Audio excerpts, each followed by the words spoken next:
नमस्कार आप सभी को। तो आज का जो विषय है धन की वर्षा कैसे होती है, खास करके जो अर्थ जिसे हम कहते हैं आर्थिक स्थिति अर्थ उसकी वर्षा है ना। बहुत से लोग जो खुद को एस्ट्रोलॉजर या ज्योतिषाचार्य कहते हैं, सबसे पहले तो हर वो व्यक्ति से मैं क्षमा मांग लेती हूँ पहले ही जिन्हें हो सकता है कि थोड़ा बहुत मेरी बात सही बुरी लग सकती है ना, उनके लिए गलत लग सकती है कि मैं उन पर कमेंट कर रही हूँ। मैं किसी पर भी कमेंट नहीं कर रही हूँ, पर्सनल कमेंट नहीं कर रही हूँ, बट सत्य बताना स्पष्ट रूप से सभी को मेरा धर्म है और मेरा कर्म है, तो मैं बस वही कर रही हूँ। ठीक है। अज्ञानता के अंधकार को हटाना ही मेरा वास्तविक धर्म है जो मैं कर रही हूँ। ठीक। तो अगर किसी को भी मेरी बात थोड़ी बहुत भी बुरी लगे तो मुझे क्षमा कीजिएगा और सीखिएगा रियलिटी क्या है। ठीक है। तो कोई भी ये व्यक्ति अगर आपसे ये कहते हैं कि मात्र ये पहन लेने से, कोई भी दुनिया का रत्न, स्टोन या ब्रेसलेट कुछ भी पहन लेने से, या फिर जो लोग सोचते हैं कि किसी ने अगर पहना है तो इसी वजह से पहना है कि उससे धन की वर्षा होने लगेगी, तो ये बिल्कुल गलत बात है। जो व्यक्ति ऐसा बोलते हैं कि मात्र ये ब्रेसलेट या रत्न पहन लेने से धन की वर्षा होने लगेगी, वो पहली बात से समझ लीजिए वो ज्योतिषाचार्य वो नहीं है। ये बात लिखकर आप बिल्कुल स्पष्ट रूप से इसको समझ लीजिए। वो व्यक्ति आज तक कुंडली ही नहीं समझ पाए हैं तो वो ज्योतिषाचार्य कैसे हो सकते हैं। जो व्यक्ति कुंडली ही नहीं समझ पाया वो व्यक्ति ज्योतिषाचार्य नहीं हो सकते हैं। एक अच्छे मार्केटिंग वाले पर्सन हो सकते हैं, सिंपल, पर ज्योतिषाचार्य नहीं है। बिकॉज ज्योतिष शब्द में ज्योतिष शब्द छुपा हुआ है। ज्योतिष शब्द का अर्थ ही है ज्योति दिखाना, ज्ञान का प्रकाश जलाना, टॉर्च जलाना, दीपक जलाना। ये है वास्तविक अर्थ ज्योतिष का। ठीक। तो जो व्यक्ति ऐसा बोलते हैं वो ज्योतिषाचार्य नहीं है। क्यों नहीं है और कुंडली से इसका क्या संबंध है? जो कुंडली है ना, कुंडली में 12 पॉइंट्स होते हैं और उन 12 पॉइंट्स को वास्तविक रूप में भाव बोला जाता है। भाव। ठीक है। और योग मनोविज्ञान का जो आधार है या अध्यात्म का जो आधार है, साधना का जो आधार है वो है भाव। ठीक है। भाव। हमारे गुरु ने तो ये भी कहा है कि साधना करने से ऐश्वर्य मिलता है, अलौकिक शक्तियाँ मिलती हैं, पर मनुष्य ऐश्वर्य के लिए, अलौकिक शक्तियों के लिए साधना नहीं करेंगे। परम पुरुष यानी परमात्मा के लिए जो प्रेम मन में जागृत हो गया वही सबसे बड़ा धन है। बाकी ये जितनी भी अलौकिक शक्तियाँ हैं ये सब रास्ते की धूल हैं। पैर में रास्ता चल रहे थे, पैर में मिट्टी लग गई, धूल लग गई, वो धूल है अलौकिक शक्तियाँ। तो साधना करने से अलौकिक शक्तियाँ मिलती ही मिलती है, नेचुरल है। क्योंकि जैसे जैसे कॉन्शियस रूप से आप ऊपर के चक्रों में पहुँचते हैं, ऊपर पहुँचते, वैसे वैसे उस चक्र से संबंधित शक्ति आप में बढ़ती है। तो ये भी है, लेकिन साधना करने का भाव ही अगर सिर्फ इतना हो कि हम सिर्फ अलौकिक शक्तियों के लिए साधना करें, से कुछ लोग हठ योग करते हैं केवल अलौकिक शक्तियों के लिए, वो वास्तविक रूप से साधक नहीं है। ठीक है। तो ये बात इसी तरह से जो कुंडली है, कुंडली के 12 पॉइंट्स को भाव कहा जाता है। इस दुनिया में ना हर चीज के पीछे सबसे पहले जो आधार है वो है भाव। इसलिए मूलाधार चक्र की जो 4 वृत्तियां हैं वो 4 महाभाव भी आप कह सकते हैं। आपके जीवन का आधार भी तय करती हैं, इसलिए आधार है ना वो, मूलाधार, मूल आधार। मूलाधार चक्र का शाब्दिक अर्थ है मूल आधार, जहाँ पर 4 भाव हैं, 4 वृत्तियां हैं। वो 4 भाव, 4 वृत्तियां ही कुंडली के आखिरी के 4 भाव हैं। 9वां, 10वां, 11वां, 12वां, ये जो 4 भाव हैं कुंडली के आखिरी, वो मूलाधार के 4 भाव हैं। और वो भाव क्या है, उन्हीं को हम वृत्ति कहते हैं। वो 4 वृत्तियां क्या हैं? धर्म, काम, अर्थ एंड मोक्ष। ये 4 भाव हैं कुंडली के मूला आखिरी के, और चक्रों के में मूलाधार के 4 वृत्तियां, 4 भाव, जिसमें सबसे पहला भाव है, जैसे कुंडली के अकॉर्डिंग अगर देखें तो सबसे पहले है 9वां भाव, 9वां भाव जिसे कहते हैं, फिर है 10वां भाव, फिर है 11वां भाव, एकादश भाव, और फिर है द्वादश भाव यानी 12वां भाव। ठीक, जो 9वां भाव है, जो व्यक्ति कुंडली नहीं समझे ना, तो आप सीख लीजिए, थोड़ा मैं समझा देती हूँ, ठीक है। और जो लोगों को बेवकूफ़ बनाते हैं, आपको मेरी बात शायद बुरी लगे, उसके लिए क्षमा, पर सीख लीजिए मैं क्या बता रही हूँ। जो 9वां भाव है उसको किसके लिए जाना जाता है? धर्म। 9वां भाव को किसके लिए जानते हैं? धर्म के लिए जानते हैं ना। पहले ये होता, पैसा होता, तो पहले एकादश भाव होता ना, या 9वां भाव को ही इनकम भाव कहते हैं ना। 9वां भाव को इनकम भाव नहीं कहते हैं, 9वां भाव को धर्म भाव कहते हैं। तो सबसे पहले धर्म है, उसके बाद आता है 10वां भाव, जिसको कर्म का भाव कहते हैं। अब कर्म ही काम है। हम लोग दिन भर क्या कहते हैं? ये काम कर लिया, वो काम कर लिया, ये काम करना है, अरे अभी ये काम करना बाकी रह गया, आज तो मुझे ये काम करना है, वो काम करना है। तो दिन भर जो ये हम काम काम काम काम कहते हैं, तो काम शब्द का इसीलिए कहते हैं जो बहुत सूक्ष्म रूप से चीज़ों पर विचार विमर्श, चिंतन मनन करता है, उसकी इंट्यूशन बहुत अच्छी होती है। और साधना करने का सबसे पहला रिजल्ट ही ये मिलता है कि आप बड़े सूक्ष्म लेवल पर चीज़ों को विश्लेषण करते हैं, समझते हैं, चिंतन मनन करते हैं। सिर्फ नकल करके भेड़ चाल में नहीं चलते हैं। साधना करने का सबसे पहली पहचान यही है। ठीक, तो जो दिन भर हम काम काम की बात करते हैं, काम मीन्स क्या है? कर्म है। इसका वास्तविक अर्थ क्या है? कर्म। और जो आपको बॉलीवुड हॉलीवुड कहता है, काम सूत्र का खुद को ज्ञाता बताता है, वो बिल्कुल फेक लोग हैं। वो कुछ नहीं जानते काम शब्द का वास्तविक अर्थ। वो सिर्फ वल्गैरिटी, खुद को आपको बेवकूफ़ बनाते हैं। उनको प्लीज़ इग्नोर करो, मेरी एडवाइस है। बाकी तो आपकी जैसी बुद्धि आप वैसे ही करेंगे ना।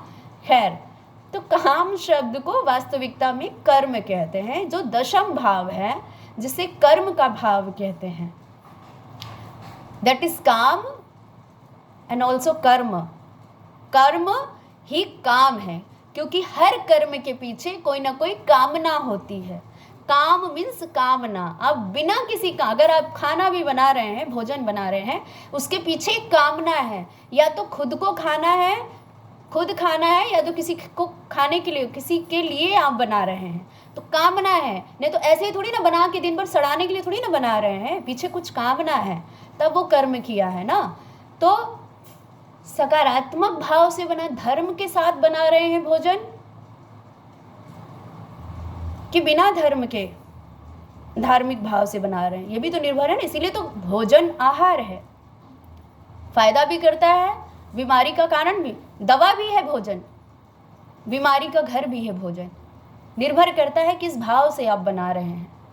ठीक है, तो ये हो गया दूसरा 10वां भाव, 10वां भाव कर्म काम। 11वां यानी एकादश भाव जो है, पहले धर्म फिर कर्म, उसके बाद है इनकम का भाव। जो एकादश भाव है उसे इनकम का भाव कहते हैं, अर्थ का भाव कहते हैं। इनकम मीन्स अर्थ कहते हैं, वहाँ पर अर्थ है। तो कर्म, पहले धर्म फिर कर्म, देन है इनकम, अर्थ, इसका भाव। अगर वही पहले होता, मतलब वो ऐसे ही बिना धर्म और कर्म के मिल जाता, तो वही नवम भाव पर होता ना, धर्म बाद में आता। पहले धर्म है, कुंडली सिखा रही है, पहले धर्म है फिर कर्म है। आपके किसी भी कर्म के पहले आपका धर्म क्या है? आप पशु हैं, आप मनुष्य हैं, प्रेत हैं, राक्षस हैं, दानव हैं, देवता हैं, क्या हैं? ये आपके नवम भाव से पता चलता है क्या हैं आप। अगर मनुष्य हैं तो मनुष्य का धर्म पालन कीजिए। मनुष्य का धर्म क्या है? मनुष्य का धर्म है, एक मनुष्य ही ऐसा जीव है जो अपनी आत्मा, अपने मन और अपने तन तीनों के स्वास्थ्य के कल्याण के लिए सोच सकता है, कर्म कर सकता है, इसका ख्याल रख सकता है, तीनों के स्वास्थ्य का ख्याल रख सकता है। एक मनुष्य ही अकेला ऐसा जीव है। देवताओं की भी अगर मैं साइंटिफिक बात करूं तो वो भी 5 तत्वों में कंप्लीट नहीं है, 2 या 3 तत्वों के रूप को देवता या देवी कहते हैं। और सेम ऐसे ही प्रेत और जो नेगेटिव एनर्जी जिसे आप कहते हैं वो भी तरसते हैं मनुष्य जीवन पाने। देवता तक तरसते हैं मनुष्य जीवन मिले, 5 तत्व मिले, 9 चक्र मिले, तो हम भी साधना करें, तब हम जो 12वां भाव है उसको हासिल कर सके, वो हमारे जीवन में भी घटित हो सके। तरसते हैं, तो इसलिए मनुष्य को श्रेष्ठ जीव कहा गया है। तो मनुष्य मतलब एक अकेला ऐसा जीव जिसको परमात्मा ने ये क्षमता दी है, योग्यता दी है कि अपने तन, मन, आत्मा तीनों का ख्याल रख सके, तीनों के कल्याण के लिए कार्य कर सके। अकेला मनुष्य वो है। तो अगर आप सच में मनुष्य हैं तो मनुष्य धर्म का पालन कीजिए। मनुष्य धर्म का पालन ये है कि अपनी आत्मा, अपने मन और अपने अपना तन तीनों के कल्याण के लिए सोचना, कर्म करना, इस तीनों के स्वास्थ्य का ख्याल रखना, तीनों के स्वास्थ्य का ख्याल रखना, तन भी, ठीक है। तब ये तीनों के बाद अब इनकम कैसी है? जैसा धर्म होगा, जो हो आप वैसा धर्म का पालन करोगे। राक्षस हो तो राक्षस धर्म का पालन करोगे, प्रेत हो तो प्रेत धर्म का पालन करोगे, जानवर हो, पशु हो तो पशु धर्म का पालन करोगे। सुबह उठोगे, न नहाओगे न धोगे, खाने बैठ जाओगे, नहाया भी नहीं, मुँह खाने बैठ गए, ब्रश तक नहीं किया, पीने बैठ गए, तो क्या हो? पशु हो ना, प्रेत हो या राक्षस हो। क्योंकि मनुष्य का धर्म तो है सुबह उठना, पहले पूरी अपनी सफाई करना, पेट साफ करना, मुंह साफ करना, ब्रश करना, नहाना, फिर नहाने के बाद शरीर पे तेल लगाना ना, ऑयलिंग, मसाज, जो भी आप जैसा भी, मॉइस्चराइज़र लगाना, लोशन लगाना, कुछ भी जो भी आप यूज़ करते हो उसे लगाना, साफ कपड़े पहनना, बालों को कंघी करना, है ना, ये सारा अपने पूरे शरीर की सफाई करना, उसको बिल्कुल अच्छे से मेंटेन करना, देन साधना करना सबसे, फिर उसके बाद मन, मतलब अब ध्यान करो, पूजा करो, जो भी आपका, जो जिस तरह से भी आप ट्रेडिशन फॉलो कर रहे हो वो करो, जिससे मन और आत्मा तीनों का कर्म हो, का धर्म यही धर्म है। तन, मन, आत्मा तीनों के स्वास्थ्य का सोचना, उसके लिए कर्म करना, यही मनुष्य धर्म है। पहले ये चीज़ें कर लो, उसके बाद आहार ग्रहण करोगे तो वो शरीर में जा कर के आपको लगेगा, वरना नहीं लगेगा, ठीक है। तो अब ये सब कर लिया, पहले हमने धर्म, हमने सोचा, हमने बिल्कुल, ये हमारा रूल है, जो रूल बनाया, धर्म के अनुसार चलना है, धर्म के अनुसार चलना है, ये धर्म का भाव हमारे अंदर जागृत हुआ, ठीक। अब हम उसके लिए जो कर्म कर रहे हैं, सुबह उठ के बिल्कुल रूल से हम नहा धो रहे हैं, अपना पूरी साफ़ सफाई कर रहे हैं, फिर ध्यान में बैठ रहे हैं, या जो भी हमारा ट्रेडिशनली जो पूजा पाठ का तरीका है वो कर रहे हैं। वैसे योग ही मेन होता है, ठीक, योग कर रहे हैं ध्यान में, ये हो गया। और उसके बाद जो भी जिसका भी ड्यूटी है, जो जिसकी ड्यूटी है, जिसका जो भी दूसरा कर्म है, वो सारे कर्म लेकिन धर्म के साथ। मनुष्य है ना, तो प्रेत वाले कर्म नहीं करेंगे, राक्षस वाले कर्म नहीं करेंगे, दूसरों को लूट के, दूसरों का छीन के खा रहे हैं। ये राक्षस और प्रेतों और दानवों का धर्म है, मनुष्य धर्म नहीं है। मनुष्य का धर्म है कल्याण की भावना, अपना लौकिक रिश्ते और पूरी सृष्टि। ठीक है, 3 कल्याण, सबके कल्याण की भाव जो रखता है और उसके लिए कर्म करता है, वही मनुष्य, अकेला वही मनुष्य, बाकी तो सब राक्षस घूम रहे हैं। ठीक है, ये वीडियो थोड़ा लंबा जाएगा क्योंकि डिटेल में बात कर रहे हैं तो समय लगेगा। ठीक है, ये हो गया। उसके बाद जो भी आप कर्म कर रहे हो, जो इनकम, उसके बाद जो तीसरा एकादश भाव, इनकम जो आएगी वो कैसी आएगी, वो कैसी आएगी, ये आपके धर्म और कर्म पर निर्धारित होगा। आपको दुनिया में आज के समय में बहुत सारे ऐसे लोग भी अमीर लोगों में गिने हुए दिख रहे होंगे जो बिल्कुल अधर्म के अनुसार कर्म कर रहे हैं।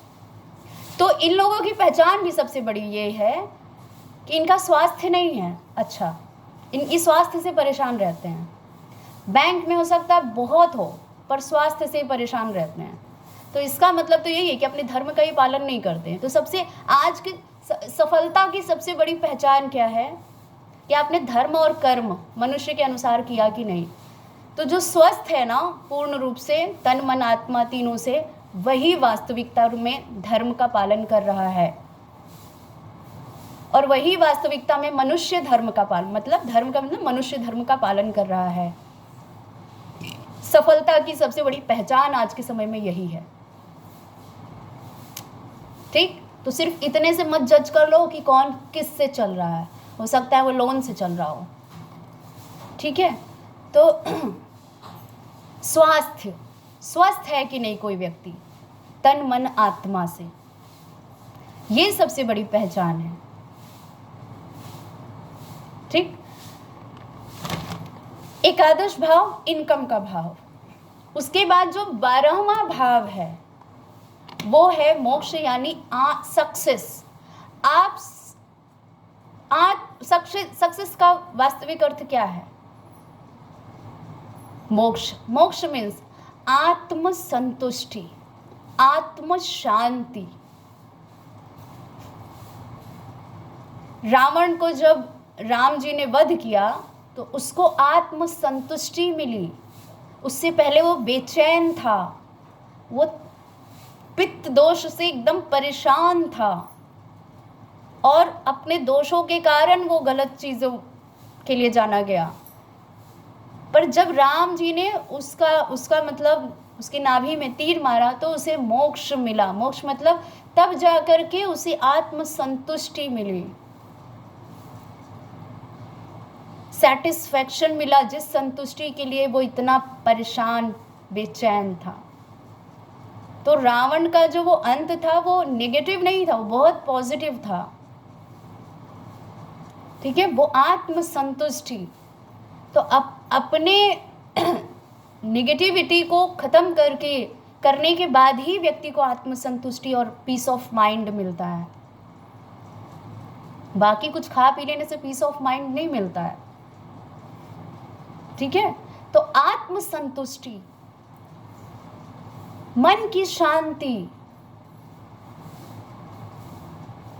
पूर्ण रूप से संतुष्टि, ये है 12वां भाव। तो आपका धर्म कैसा था, आपका कर्म कैसा रहा, उसके अनुसार आपको इनकम मिलेगी। इनकम में सिर्फ बैंक में जो आता है वही इनकम नहीं कहलाती है। जो आप रोग पाते हैं, जो नेगेटिव चीज़ें आपके साथ होती हैं, वो भी आपके धर्म और कर्म का ही रिजल्ट होती हैं। ठीक है, तो वो भी इनकम में गिना जाता है। और अब जितना भी कुछ आपने पा लिया, जितना भी तरीकों से, हर तरीके से जो कुछ भी आपने पाया, वो फाइनली आपको सेटिस्फेक्शन दे रहा है कि नहीं दे रहा है। इसीलिए आज के समय में आप देख रहे होंगे कि लोग कितने अनसेटिस्फाइड और कितने बेचैन होते हैं। ठीक है, तो 12वां भाव। तो ये सीरीज है, ये सीरियल है, ये सीरियल नंबर है पूरा कुंडली का, आखिरी का चौथा भाव, मतलब 4 भाव, और यही मूलाधार के 4। और रामायण जो, इसीलिए ये जो पूरा टाइम है शुक्ल पक्ष का, ये क्वार माह का, ये रामायण की कथा इसलिए इसमें इम्पॉर्टेंट हो जाती है क्योंकि यही चीज़ें हम जी रहे हैं। ठीक है, तो रामायण का नाम लेते ही सबसे मुख्य जो 4 किरदार नाम आपको याद आते हैं या सबसे ज़्यादा फेमस है, वो पहला राम, फिर है सीता, और तीसरे हनुमान, और चौथा रावण। 4 ही किरदार सबसे मुख्य हैं रामायण के, और 4 किरदार ही मुख्य हैं रामायण। राम धर्म, हनुमान कर्म, क्योंकि हनुमान की मदद के बिना राम जी सीता तक कभी नहीं पहुंचते। तो कर्म के लिए हनुमान, एस्ट्रोलॉजिकली वैसे हनुमान को मंगल कहते हैं एस्ट्रोलॉजिकली, और मंगल ही दशम भाव में उच्च का कहा जाता है, क्योंकि अगर आपका मंगल यानी आपका लीवर मजबूत नहीं है, आप कर्म भी पॉजिटिवली नहीं कर पाएंगे। ठीक है, तो यकृत को अगर बोलूँ योग मनोविज्ञान की भाषा में तो हनुमान कहा जाता है। ठीक है, मतलब वो ब्लड के लिए बहुत इम्पॉर्टेंट है, डाइजेशन उनके लिए। तो बिना हनुमान की मदद के राम सीता तक नहीं पहुंचते। तो नवम भाव राम, दशम भाव में इम्पॉर्टेंट कौन है? हनुमान। अर्थ, सीता का जन्म कहाँ से हुआ? धरती से। धरती को इंग्लिश में क्या कहते हैं? अर्थ। सीता लास्ट में किस में मिल गई? धरती में ही मिल गई। कहते ना मिट्टी है, मिट्टी में मिल जाएगा, क्या? धन कहते हैं। ठीक है, तो सीता, पूरी लड़ाई सीता के लिए हुई। आज के समय में क्या होता है कलयुग में? सारी लड़ाई सीता, यानी शुक्र, एस्ट्रोलॉजी के लिए क्या कहते हैं? शुक्र जिसका मजबूत है उसके पास ये है, शुक्र जिसका मतलब, वास्तविकता में सीता शुक्र। भी मैंने कुछ दिन पहले मनोवैज्ञानिक रामायण सुनाई थी, वो सेम थी। ठीक है, तो शुक्र सीता जो कहाँ इम्पोर्टेंट है? एकादश भाव, इनकम वहाँ हो रही है। ठीक है, अब इनकम भाव में आपको सीता मिलेगी कि कोई चुड़ैल और डायन मिलेगी, वो आपके धर्म और कर्म पे निर्भर करता है। ठीक है, और जब लास्ट में राम, मोक्ष किसको मिला? रावण को। आत्मसंतुष्टि किसके लिए? किसके मोक्ष के बाद ही राम जो है राजगद्दी पे बैठे? रावण के। तो 12वां। ठीक है, तो यही 4 भाग, रामायण के 4 पात्र और मूलाधार के 4 वृत्तियाँ किस तरह से एक ही चीज़ें हैं और अलग अलग भाषा में इसको कैसे सुनाया जाता है, आपको बताया जाता है, या आप सुनते हैं, पढ़ते हैं, ये चीज़ें हैं। तो याद रखिए, पहला धर्म, दूसरा कर्म, तब जाके इनकम। और वो इनकम भी आपको आत्मसंतुष्टि देगी कि छीन लेगी? बहुत कुछ, मन की शांति, संतुष्टि सब छीन लेगी। ये भी आपके धर्म और कर्म पे निर्भर करता है। तो चौथा, तो ये संतुष्टि मिलेगी कि नहीं, सक्सेसफुल आप रियली कहलाओगे कि नहीं? अब आज की दुनिया में तो कुछ भी कहा जा रहा है। ठीक है, तो द्वादश भाव, ये जो 4 भाव ही अगर किसी ने नहीं समझा, और कुंडली को एक्चुअली किसी ने नहीं समझा, वो ज्योतिषाचार्य तो नहीं है, वो सिर्फ आपको बेवकूफ़ बना रहे हैं और सिर्फ आप में लालच भर रहे हैं और आपके लीवर को ख़राब कर रहे हैं। तो लीवर को ख़राब करने के लिए पीछे सबसे ज़्यादा यही लोग होते हैं, जबकि ज्योतिषाचार्य आपके कल्याण का एक तरह का मार्गदर्शक हो सकता है, पर जो लीवर ख़राब करवा दे वो ज्योतिषाचार्य नहीं होता है। ठीक है, तो खैर, बहुत अपनी तरफ से बेस्ट तरीके से मैंने कोशिश की आप लोगों को एक्सप्लेन करने का कि धर्म, अर्थ, काम, मोक्ष ये क्या है, रामायण से इनका क्या संबंध है, और धन और इनकम का वास्तविक सोर्स क्या है। ठीक है, और इसके अलावा कोई प्रश्न हो तो कमेंट में ज़रूर लिखिए। नमस्कार।